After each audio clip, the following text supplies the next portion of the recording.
Hi guys! So for today's, we have the talaba na inihaw and the shells, tahong, and yung kabangkalin yata yun. And then yung spider, yung ranga-ranga. And yes, eto na nga ang ating finished product na inihain sa atin ni ate. Bale, yung ating talaba is may kaunting gulay na siya and cheese. Ito pala guys ay matatagpuan dito sa may Balay Tuco banda sa San Manuel. Yung mga bilihan ng shells, kung aware po kayo. So ayan, yung isang chopping board na ito is 150 pesos. Pwede kayong mag-add-ons ng barbecue na tag 10 pesos po yung kaninang ipinakita natin. And pwede nyo rin silang i-mix the talaba and yung ranga-ranga, pwedeng mix po siya. So, ayan. As you can see, sobrang na-enjoy ng person ang pagkain ng seafoods dahil super fresh na fresh po ito.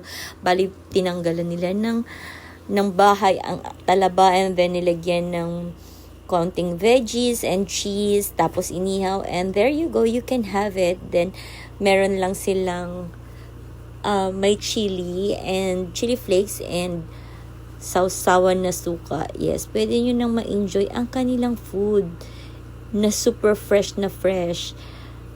Maraming choices guys na pagpipilian. Kaya marami kayong po pwedeng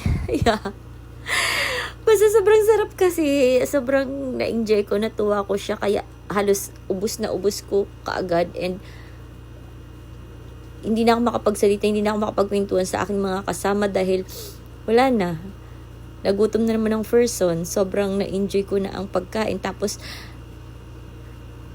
hindi ko na alam kung anong, na-overall ako sa lasa niya. Actually, nakaraan ko pa to sana gustong puntahan dito. Kaso wala talagang time. Ngayon, sinave ko yung gutom ko.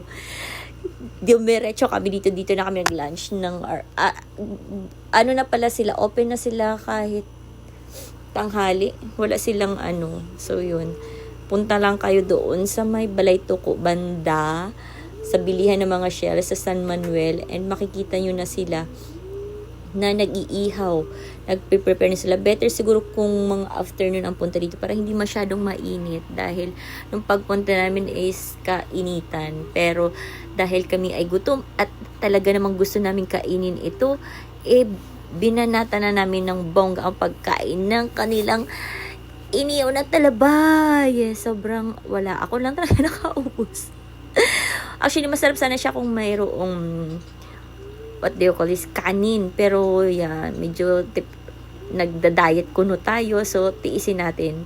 And sobrang busog na rin talaga ako dito sa kahit shells lang na ito, guys. And super fresh niya talaga. Sobrang nakakatuwang kainin. Pero, medyo hindi ko na-enjoy ang ranga-ranga since hindi ako fan nito, pero sinubukan ko na rin.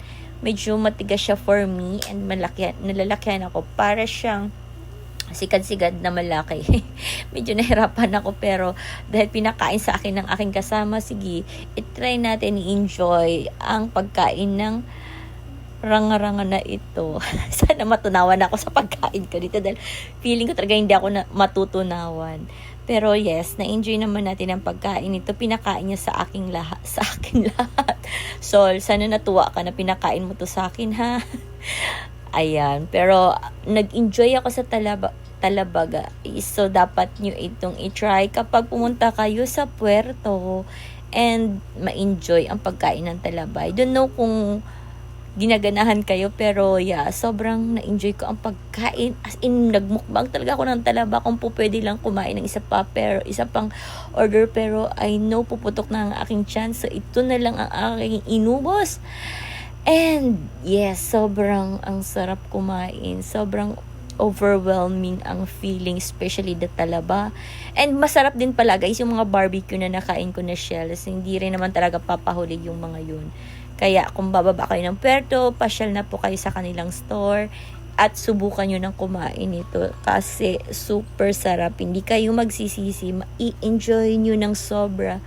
Happy eating guys, and I hope nag-enjoy kayo sa pagsama sa akin sa pagkain. Thank you!